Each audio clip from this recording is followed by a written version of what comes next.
Todas, si recuerdan, en la sesión anterior estuvimos trabajando el análisis de riesgo desde una visión de los diferentes actores que estamos aquí representando la mesa territorial de Chacabuco, de la provincia. Para ello, primero, hubo una petición de continuar con el desarrollo de los mapas, pero queríamos informarles que hoy no vamos a trabajar sobre ellos por una razón. Tenemos varias líneas de trabajo a lo largo del proyecto. Una es este levantamiento de información y el análisis territorial que se va a hacer por parte de un especialista que va a profundizar en base a la línea de base, en base a lo que hemos ido desarrollando en las anteriores sesiones. Entonces, de la información que se obtuvo de los mapas, a raíz de su experiencia y conocimiento del territorio, esto se lo vamos a dar al consultor o consultora para que lo siga desarrollando en su trabajo, pero más a un nivel técnico. Y lo que nos interesa a nosotros es obtener la información que vimos en la sesión anterior para centrarnos en un plan de coordinación territorial. Para ello, primero nos interesaba que validemos la información que se obtuvo de la sesión anterior en el análisis de riesgos. Les voy a presentar los tres factores que vimos de riesgo: la amenaza, la vulnerabilidad y la capacidad, según lo que ustedes fueron identificando tanto en el mapa como en los papelógrafos donde fueron escribiendo toda la información de las tres comunas. Importante, esto es a nivel provincial. Hay algunos datos que chocan, que son contradictorios, entonces me gustaría que los viésemos para concretar cuál es realmente el correcto o a qué nos queríamos referir cuando estábamos diciendo ese dato, porque al ser tres comunas dentro de la provincia quizás estábamos hablando de una y no de otra y no se puso el nombre a cual correspondía. En temas de amenazas vimos que están las... no sé por qué... vimos primero de origen natural. Dentro de las de origen natural, a nivel geológico, establecimos que la provincia de Chacabuco tiene el riesgo de sufrir terremotos y remoción en masa. Dentro de la hidrometeorológica, lluvias extremas que en un tema de desastres generan eventos como inundaciones en la carretera de Tiltil. Eso es lo que se estableció a nivel de origen natural. De origen socionatural, les recuerdo, las que hay una implementación entre la acción del hombre con un estado de la naturaleza que se mezclan y generan un evento. Puede ser principalmente el tema de incendios, ¿no? Como los conocemos, microbasurales existentes en una zona seca en la que se vincula lo natural con la acción del hombre. Ahí identificamos la disminución de precipitaciones como efecto del cambio climático, por eso es de origen socionatural. Los incendios, principalmente forestales, que bueno, estamos teniendo a día de hoy uno aquí al lado, las remociones en masa, inundaciones y anegamiento y el cambio del uso del suelo también se puso. ¿Por qué? Los hemos puesto en socionatural porque hay una... pensamos, y ahí me gustaría ver si tengo razón o no, uno de los factores es el cambio climático con la disminución de precipitaciones y por lo tanto el uso del suelo, a lo mejor que se dedicaba antes a la agricultura, a día de hoy está siendo aprovechado también por inmobiliarias para cambiar el uso que tenía. Y potencialmente ahí tenemos un factor de las inmobiliarias importante que tendríamos que trabajar. Y transversalmente un aumento de eventos extremos. De origen antrópico, que eran los que son generados principalmente por el hombre, tenemos de carácter socioorganizativo la asistencia de accidentes de tráfico. Bueno, pusimos como el ejemplo que nos habían indicado en la carretera, en el corte de la 5 Norte, pero a nivel general, la asistencia de accidentes de tráfico, la privatización del servicio de agua, que también es un riesgo, la inseguridad social por procesos de problemas de delincuencia que hay, y el uso de suelos también se vuelve a instalar aquí porque también es otro tipo de riesgo, no solo de carácter socionatural, sino que también lo podemos ver dentro de cómo se está gestionando el desarrollo del territorio y cuáles son algunos actores que están implementando su acción, y eso tiene un impacto negativo o positivo, dependiendo de quién sea el beneficiario o no, de sus acciones. Luego tendríamos de origen químico-tecnológico. Aquí ya es como más concreto lo que la información que se estuvo levantando. El depósito Huechum, ovejería, transportes de sustancias peligrosas, las canaletas de relaves de Codelco, emanaciones Proacer, Minero Conducta Anglo American, administración de cuenca del río Colina y depósito de las tórtolas, contaminación y derrumbe que provocaba. Otros que hay también son los percolados de la planta biosólidos, el uso de pesticidas, existencia de materiales peligrosos, nos indicaba bomberos que había amoníaco y bromuro de metilo, tranque polpaico, descarga de escoria de Proacer y transporte KDM. Estos son los que ustedes identificaron a nivel provincial. Y por último, dentro de los antrópicos tendríamos la categoría de sanitario ecológico, los basureros clandestinos, la contaminación del aire, agua y suelo, la calidad del agua, la infiltración en napas subterráneas de los pozos negros y plagas, que son un efecto correspondiente a principalmente los basureros clandestinos que hay. Es importante tener este conocimiento. Estas son las amenazas que ustedes identificaron. ¿Ven que hay alguna que no corresponda o que falte? Yo creo que con los acontecimientos de las últimas semanas nos damos cuenta que algunos almacenamientos, cuando son menores, no causan problemas. Por ejemplo, en las casas que tuvimos en incendio hace como 3 días de las Totoras, en la ruta San Martín, hay muchas personas o microempresarios que se dedican al tema de las totoras, pero de alguna manera el que se haya masificado generó un foco que es más allá de material ligero. Entonces el problema es la acumulación de un material combustible a gran escala. Tuvimos un incendio en el sector de Lo Pinto hace una semana de tubos de drenaje. Se fue de control y lo único que se hizo de alguna manera era mitigar los efectos colaterales, porque se quemó todo. Se quemó, diría yo, unos 5.000 metros cuadrados de tubería de polietileno. Y eso genera una nube tóxica bastante grande, que afortunadamente el viento iba hacia el norte y no hacia el sur, por eso no tuvimos los percances que se hubieran ocurrido con el aire hacia el sur. Pero yo diría que como provincia, de alguna manera, no tenemos un catastro de cuánto se está escapando del control los almacenamientos de materiales combustibles o explosivos en el sector. La instalación de las industrias en este momento hace que si alguien tiene una demanda explosiva, da respuesta con la construcción o la manufactura a la demanda explosiva, pero no hay un acopio inteligente en el sentido de mitigar los posibles desastres en el almacenamiento. Hoy día, si a mí me piden PVC, voy a hacer mucho PVC y no me voy a preocupar de lo que pudiera pasar por almacenarlo todo junto. Y tampoco tenemos una mitigación de lo que significa el transporte. Supongamos que produzca, no quiero, con eso estoy usando de ejemplo el PVC, pero pudiera ser una planta de hormigón.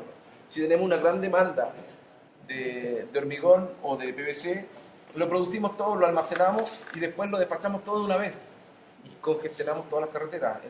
Principalmente yo hablo por el sector de Lo Pinto, Estación Colina. Nos vemos muchas veces con el transporte de alguien que va a entregar una gran demanda que por un mes lo entrega en un día. Y tenemos atochamiento en las vías por ese tema. Solamente aclararte, Luis, que el problema del control del stock por parte de bomberos está exclusivamente en Lampa, porque las empresas no están informando, las empresas fundamentalmente las del cordón, no están informando a bomberos qué es lo que hay. En Colina y en Tiltil está bastante controlado. ¿Cómo podemos hacer que nuestra municipalidad... Rentas y patentes. Pero renta y patente en Lampa no funciona. Entonces, no funciona como debiera. Pudiéramos hacer una sugerencia a lo mejor. Como gobernación, lo que podríamos hacer es juntarnos bomberos, servicio de salud, nosotros gobernación, y realizar unos ciertos días una fiscalización y ver qué es lo que tienen y si hay que clausurar, se clausura. Bien, muchas gracias. Una intervención más. Yo quiero poner especulación inmobiliaria? Depende del uso del suelo. ¿Ya? Es decir, estamos internacionalmente, la población está dejando de vivir en las zonas rurales para irse a las zonas urbanas, porque las zonas rurales, que son donde se producen las materias primarias que realmente consumimos en las ciudades, no están teniendo los medios, el desarrollo económico que necesitan, y también por el cambio climático y sobre todo por la influencia del ser humano en el manejo de suelos. Cada vez la tierra es más pobre y por lo tanto no produce.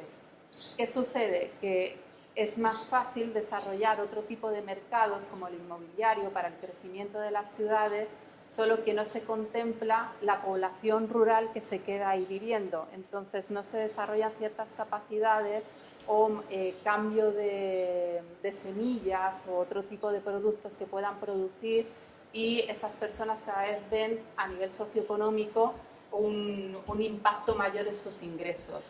Entonces hay que mediar bien en cómo se está desarrollando el uso del suelo a nivel del territorio. Es por eso el impacto que puede tener, si se hace un buen uso o no, se afecta a las zonas. Es decir, quizás como va creciendo la ciudad,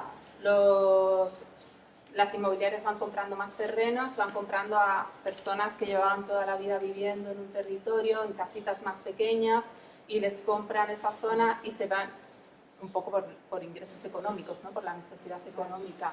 Sí, lo que pasa es que como que siento que hay como un abanico demasiado grande de Sí, temas, ahí como que luego no se sé cuál va- es el foco, porque no sé, me falta por ejemplo saneamiento, que no lo veo acá, que es un tema mucho más, no sé, grave. Pero entonces lo incorporamos. Eso no es que nosotros hayamos hecho un No, no, no, levantamiento, es decir, solamente- esto fue la visión del trabajo que se desarrolló Sí. en la sesión anterior. Y después esto Entonces, se va como a pulir. claro, lo que se presenta aquí es una retroalimentación de toda la información que se levantó, clasificándola Ya. según el tipo de amenaza que tiene. Obviamente, posteriormente se tiene que seguir trabajando en ello, pulirla, y nosotros nos interesa quedarnos con ciertas amenazas que luego vamos a trabajar luego, porque para el estudio que se va a solicitar, ahí van a entrar y van a empezar un poco a ver, claro, esto es el abanico amplio, y que también es importante conocerlo, cuáles son las inquietudes de las diferentes amenazas que hay por cada uno de los actores. Disculpa, una amenaza que está por el sector inmobiliario, pero súper acotada, es que cuando tú haces un desarrollo inmobiliario hoy día, y en lo que está pasando en la comuna, no se hace un catastro de los drenes que existen en el terreno y no se respetan los drenes naturales, porque puede ser que en los últimos 5 años o 10 años no haya habido ningún escurrimiento de agua. Pero cuando tenemos precipitaciones, especialmente con el cambio de clima ahora, eso ocurre. Y si tú tienes el desarrollo inmobiliario, pones mucho hormigón, pones mucha capa asfáltica, por lo tanto los drenes o la estratificación del agua no se produce, y se producen escurrimientos que generan desastres. En algunos sectores de la comuna de Lampa eso ha ocurrido, y se han generado problemas serios porque no se respetan los drenes naturales. Entonces, no sé cómo hacerlo para que cuando tú hagas tu estudio de impacto ambiental para poder hacer un desarrollo inmobiliario estés obligado a conservar los drenes naturales que se han hecho históricos. Bueno, Hoy esto día lo no vamos a existe. dejar como una preocupación más. Les pido que continuemos Perdón, rápido. contestándole a lo de él. En Colina, yo soy de la Asociación de Canalistas del Río Colina, tenemos un acuerdo prácticamente con la municipalidad que no se aprueba ningún proyecto inmobiliario sin el visto bueno de la Asociación de Canalistas. Y nosotros personalmente hacemos los análisis hidráulicos de escurrimiento, y no solo escurrimiento, también de drenes para poder absorber, como dice él, las aguas producto de la impermeabilización del suelo. Al impermeabilizar el suelo, la absorción de los substratos es nula. Así que en ese sentido, en Colina por lo menos está funcionando el sistema. La municipalidad los obliga a los condominios a tener visto bueno nuestro de todos los cambios de ductos, ya sea revestimiento de canales o entubamiento. Agua abajo, Bueno, eso no vamos pasa. a... Agua abajo, no sé, Agua abajo no se dice la lámpara. Desde punto. La idea, nosotros la sesión anterior estuvimos viendo una serie de información que se plasmó en un plan sobre amenaza, riesgo y vulnerabilidad. La idea es que podamos, y en lo posible, recordar incluso quienes colocaron en su momento, identificaron en el mapa tal vulnerabilidad, nos puedan precisar en caso de que no aparezca una claridad sobre el concepto, porque efectivamente hay un elemento general de la presión inmobiliaria y efectos territoriales, eso puede ocurrir en cualquier parte. El punto está en el foco en decir, en este territorio se presenta de esta manera, por estos efectos, en tal lugar.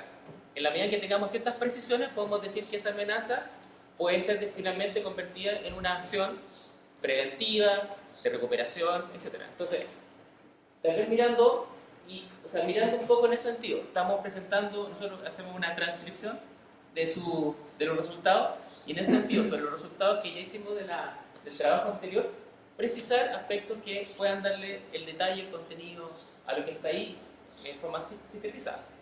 Ahora, Sí. hay que tener claro que la presión inmobiliaria es uno de los problemas más importantes que va a enfrentar esta provincia en lo que viene de aquí en adelante.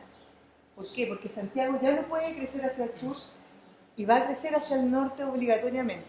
Entonces, es tremendamente relevante tener claridad sobre este tema. Perfecto. Y en eso también vamos a ver cómo se presenta en relación a los otros también fenómenos, ¿cierto? Vamos a pasar a ver, le pido que... Las municipalidades, las gobernaciones, todas las autoridades tienen claro el futuro de las construcciones que se van a efectuar. Nadie puede hacer un condominio, una construcción sin las autorizaciones correspondientes. Pero nadie se preocupa del problema vial. El problema vial hay que solucionarlo a priori. Bueno, eso es una de las amenazas que están ahí instaladas Claro, también. los condominios se instalan y no se preocupan que van a llegar 1000 vehículos más y los caminos son exactamente los mismos. O sea, eso es fundamental, que se tomen medidas a priori, que seamos proactivos, ¿no? Sí. Proactivos y no reactivos. Bueno, vamos a pasar. Quiero que entiendan que las amenazas que hemos visto están clasificadas y son muy generales. Bueno, son muy generales porque son de diferentes tipos.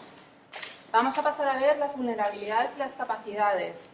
No están asociadas a una amenaza concreta, porque lo hicimos de manera general. El trabajo que también se le va a pedir al consultor o consultora que se contrate es que pueda asociar, según una amenaza, el impacto que tiene a nivel de vulnerabilidad y las capacidades que existen en la zona, en los escenarios de riesgo donde puede ocurrir ese desastre o ese evento. Entonces, las que vamos a ver aquí, por favor, igual que hemos visto muchas amenazas, también van a ser muchas vulnerabilidades que han salido de diferentes amenazas que hay, pero también desde el nivel territorial. Desde la clasificación lo hemos hecho a nivel de vulnerabilidad sociocultural. Ahí veíamos una falta de educación cívica en materia de gestión de riesgo de desastres. Mi pregunta, la identificación que se hizo, ¿correspondía a todos los actores del territorio? ¿Correspondía a sociedad civil? ¿Es necesario trabajar con quién? ¿Con todos en el territorio? O sea, obviamente sí, con todos en el territorio, pero ¿hay algún actor que veamos que tenemos que hacer mayor incidencia en el desarrollo de la materia de gestión de riesgo de desastres? A nivel educacional, en los colegios, porque eso es algo también un factor importante para saber, ¿no? Si necesito saber con qué actor para quién voy a preparar una materia de desarrollo de capacidades en este tema, porque no es igual para todo el mundo. Creo que primero con el tema de educación, después poder ir a lo que es poblado, ¿cierto? A la gente y a la vez también con las empresas. o sea, las empresas de mayor riesgo. Yo creo que esos son como los tres por ese cuenta. A nivel provincial, si lo vemos en temas de emergencia, en los últimos 2 años, los grandes incidentes que se han provocado son en temas forestales en predios privados. Y ahí estamos un poco al debe porque muchas personas que compran ese terreno no viven acá. Entonces, para construir o vender más adelante, entonces esa persona es como inubicable. Y ese predio es una amenaza. También en el tema de educación, la ley establece que los colegios tienen que tener el plan de emergencia y de evacuación. Y muchos de ellos no los tienen. Entonces también para nosotros como gobernación es una amenaza, porque no es lo mismo un terremoto a las 4 de la mañana, un terremoto a las 3 de la tarde. Entonces también el tema de educación es súper fuerte. De hecho nosotros en el próximo año vamos a generar una mesa de educación en tema de gestión de riesgo porque vemos que es una amenaza constante. Buenísimo. Y ahí, no sé, ahí también con la educación, de no solamente los niños, sino que también trabajar con los centros de padres, todo, porque al final son los papás los que forman el caos en el caso de Luego tendríamos, bueno, va asociado a la falta de capacitación, hay una vulnerabilidad socioeconómica, física y comunitaria que salió en todos los campamentos que existen en las 3 comunas de la provincia. No sé si nos hemos dejado alguno. Ubicamos Comaico, Dominicanos y Polpaico. No sé si hay algún campamento más que ustedes conozcan y que tendríamos que incluir. Bueno, si no había un servicio que vinieron, no nos acompañan, pero que estuvieron trabajan directamente con campamentos. Así que tenemos también ahí un actor con el que poder levantar información. Tenemos tensiones entre actores de la provincia, que también eso es importante trabajarlo y además sobre todo desde la fortaleza de esta mesa territorial, ¿no?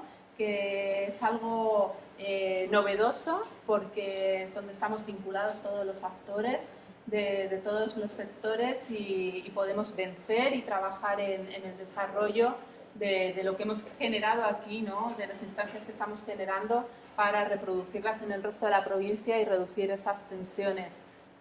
Se visualizó una presencia de vectores asociados a los basurales en zonas pobladas, la falta de saneamiento básico, aquí estaba como una vulnerabilidad, se establece y también muy vinculada con basurales, con las plagas, porque la amenaza se vinculaba más en la plaga que generaba el microbasural y esto como la vulnerabilidad que generaba en la población. Pero tenemos también la otra parte, las capacidades socioculturales. Tenemos juntas de vecinos empoderadas, radios comunitarias, radioaficionados, redes sociales comunitarias. Es súper importante porque aquí lo que salió es todo de sociedad civil, pero es muy, muy importante tener en cuenta porque una de las debilidades que vamos a ver son los planes comunicacionales. Y dentro de los planes comunicacionales que siempre existen a nivel de cómo podemos llegar a la población cuando hay una emergencia, pero no solo para la emergencia, sino para la prevención, para los procesos de desarrollo, aquí tenemos herramientas muy válidas para poder utilizarlas.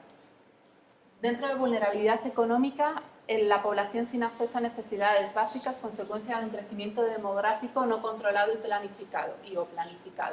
Se vio lo que se comentaba ahora mismo, ¿no?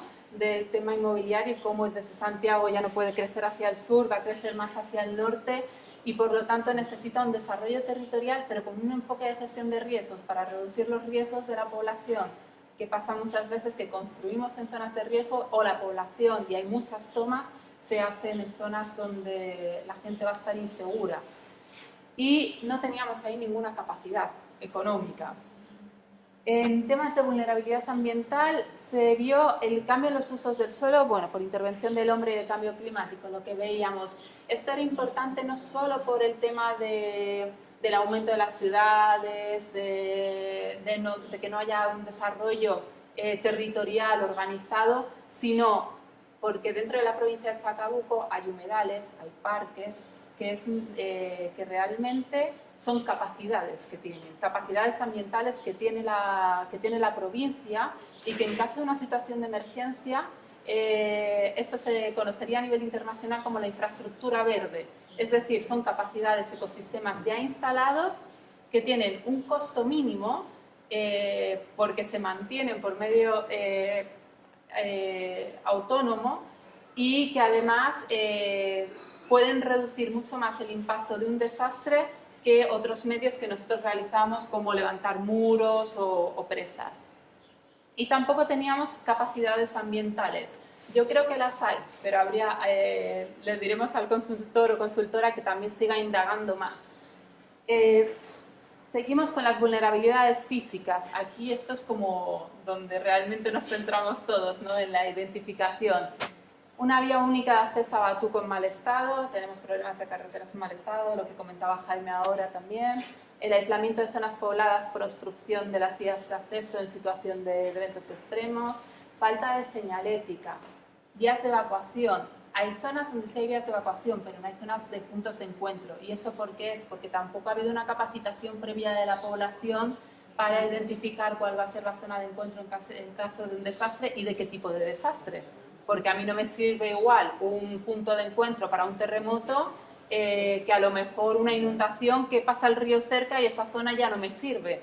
Entonces tenemos que hacer una señalética adaptada a las diferentes amenazas que existen. También una ausencia de helipuerto. Hay dos. Es que es un punto que quería tocar porque en las capacidades aparece la asistencia de helipuerto. Entonces se había quedado ahí, pero quise ponerlo. Claro, que como por ejemplo, si hablamos de helipuerto, solamente hablaremos con helicóptero. No. Nuestra gobernación, nuestra coordinación es dependiendo el tipo de evacuación que tengamos que hacer, cerramos autopista Los Libertadores o una pista de ruta 5. Si hay un predio súper cerca, no sé si estamos hablando de un paciente, se cierra ese predio, Carabineros lo realiza, sacamos. Pero Perfecto. como helipuerto, físicamente tenemos la pista en Chicureo, también en Chicureo, y ahora se nos agregó Clínica Las Condes. Perfecto. Y en Chacabuco también una pista de aterrizaje de avionetas. Estas hay que incluirla. Lo importante y lo que quería sacar yo de aquí, porque en capacidades van a ver que hay existencia de helipuerto, es que haya una comunicación y que evidentemente con esta explicación todos sepamos que hay 2 helipuertos en la provincia de Chacabuco, porque no es una información que quizás esté llegando a todos los actores del territorio. Tendríamos también falta de centros de emergencia a nivel provincial y comunal. Bueno, teníamos, por ejemplo, en huertos familiares el CESFAM que está ahí pendiente de construcción, ¿no, Francisco? Ahí hay uno, por ejemplo, y eso es importante también porque en una situación de emergencia los CESFAM tienen un protocolo de actuación. Esto a lo mejor no lo saben, pero igual que ONEMI reparte recursos de alimentación y tal, los CESFAM tienen un programa de desarrollo que está día a día, ¿no? Donde las personas van a recibir cierto tipo de alimentos, tanto para los niños chiquititos, las mujeres embarazadas o adultos mayores, y en una situación de emergencias el protocolo es que toda persona que necesite cierto tipo de productos pueden ir al CESFAM y recibirlos, ¿no? Entonces ya no es solo por recibir el producto, sino es un lugar a nivel de salud, ¿no? De protección de la salud, y también donde se van a poder recibir unas medidas de apoyo para cubrir necesidades básicas. Servicios básicos, la falta de infraestructura médica está de nuevo y de equipamiento en los centros de la provincia. La ausencia de zonas de seguridad y descanso en Ruta 5 Norte salió, también importante. El uso de colegios como albergues. No hay identificados centros para albergue en emergencia en la provincia. Esto lo hablamos, es algo que nosotros estamos movilizando también a nivel central con ONEMI. ¿Por qué? Porque hay existencia de otros... ¿Hay albergues aquí? Perfecto. Predefinido. Sí, están Genial. destinados. Hay muchas cosas que están, pero a lo mejor la autocrítica es que se desconocen. Claro, a lo mejor sí, Por ejemplo, lo importante era retroalimentarlo todo para ponerlo. Si Si no, lo hay importante es que existencia todo, de claro. albergues, se comparte la información y entonces ya tenemos conocimiento de Cada todo. corporación de educación tiene el establecido. Pero que es lo que nosotros como provincia tratamos, que si son pocas familias, que esas familias se vayan a un lugar de algún familiar para no habitar albergue.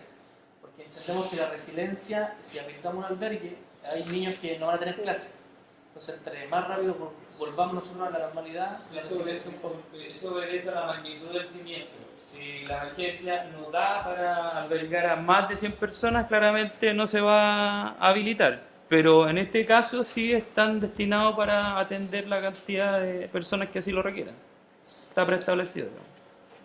Perfecto. sería otra cosa, igual que la señalética y tal, que es importante identificar, pero son cosas que hablan de la comunicación quizás, ¿no? De los recursos y capacidades que tenemos y que a veces no son llevados a todo el mundo.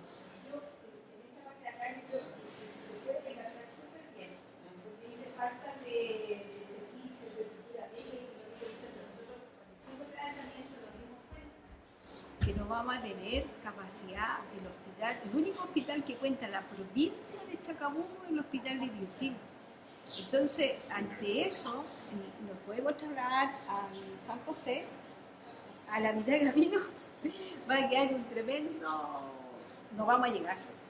Entonces, yo creo que poder en esta parte recalcar que solamente se cuenta con un hospital súper pequeñito. Un hospital tipo 4. Exacto. Yo creo que eso recalcarlo súper bien, porque para que nos den la posibilidad, a lo mejor de hacerlo algún tipo de único grande que podemos llegar a San José. Entonces tener algo, a lo mejor con ello un tipo de plan de emergencia en caso de... O sea, y con las vías, las carreteras, todo, yo creo que ya se debe ver que es una vulnerabilidad, pero aquí en la cara. Es súper importante porque además tenemos que ver que si hacemos un catastro de la población que hay, tenemos un hospital tipo 4, tenemos una población que vive en ciertas zonas y que además hay problemas también en el transporte o en las carreteras, ¿cuánta gente en una situación de emergencia puede ser atendida en ese hospital, ¿no? Aparte de la que estará por otras situaciones? Y es algo que tenemos que estudiar para que la emergencia no sea un colapso en los servicios básicos. Bueno, vamos a continuar. Como capacidades físicas, bueno, teníamos ahí el hospital de Tiltil que al menos tenemos eso, aunque haya que mejorar. Y luego se ubicaron los diferentes CESFAM y servicios de urgencia que hay en toda la provincia. Las postas rurales y colegios e instituciones de educación locales. Aquí pregunto, ¿por qué? Porque, por lo que decía también Josué antes, ¿no? Que efectivamente a nivel internacional y desde PNUD nosotros promovemos el no uso de los colegios como albergues para no interrumpir el desarrollo de los niños y niñas, y no solo de los niños y niñas, es que si estamos ocupando un albergue, como el padre, ¿dónde deja a sus hijos el padre y la madre para poder ir a trabajar? Y por lo tanto se generan un conjunto de problemas que son subyacentes a la emergencia. Entonces, habíamos establecido que como capacidades físicas teníamos colegios e instituciones de educación, pero me gustaría preguntar que cuál era el objetivo de tener esos colegios, ¿no? Como desarrollo educacional o se había visto como la posibilidad de albergue, ¿no? Un poco para verlo si lo dejamos, el objetivo de por qué lo vamos a dejar en capacidad física. Pero la explicación ya está dada. Sí. Por lo general, cuando se hace uso de un albergue o un colegio con finalidad de albergue, es cuando ya es tal la magnitud de la catástrofe que no va a ir a trabajar ni el papá ni la mamá al día siguiente, y eso está claro. Por eso que también se dio la explicación que cuando no es grande y son pocos los damnificados, la idea principal es reinstalarlos en las casas de algún familiar. Sí, sí, eso es la primera medida que hay que hacer. Solo que tenemos ejemplos, no aquí, pero por ejemplo en Atacama, que pasaron casi 4 meses para el cierre del último albergue, donde los niños tuvieron que ser reubicados en otros colegios y por lo tanto eso para ellos era un descontrol a nivel educativo pero también emocional, porque no tenían una estabilidad desde que había sucedido el desastre. Y bueno, por último aparecían los helipuertos, que ya sabemos que tenemos todos, ya tenemos todos la información y eso es importante. En vulnerabilidad administrativa se identificaba ausencia o necesidad de incrementar mayores protocolos a nivel provincial, planes de acción, de incendios, sobre todo ante un derrame de relave y otros eventos sin coordinación y apropiación de todos los actores de la provincia. Vamos a ver que luego hay existencia de protocolos, pero creo que también se canaliza en todo el momento de forma transversal un problema de comunicación, de cómo estamos socializando las capacidades y recursos que tenemos. necesidad de identificar zonas de seguridad de la provincia de Chacabuco y falta de recursos materiales de carros bomba y humanos, conductores fijos, entre otros, para las respuestas a emergencias. Y como capacidad administrativa teníamos existencia de protocolos, pero yo creo que tendríamos que hacer un catastro, ¿no? Y una identificación para poder socializar y hacer de fácil acceso a la gente el saber qué hay y qué no hay.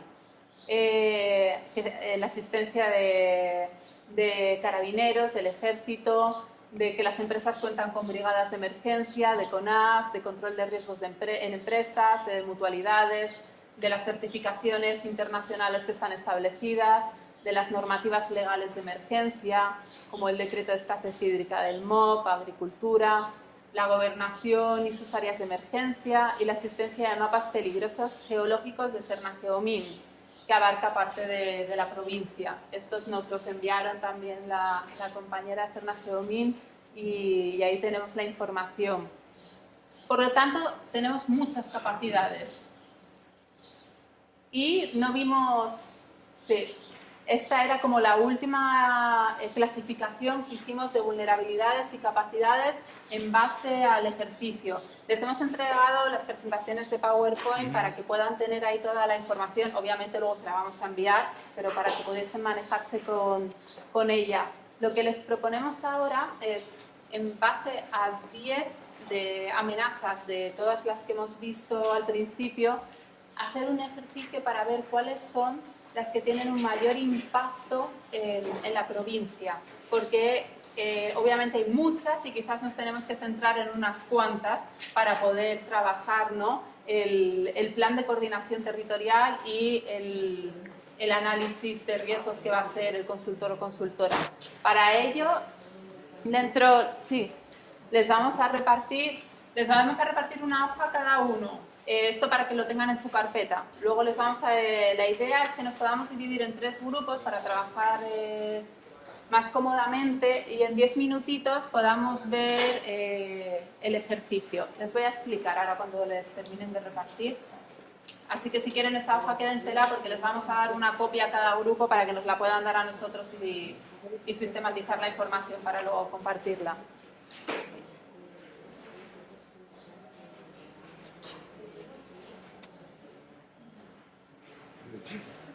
Monse.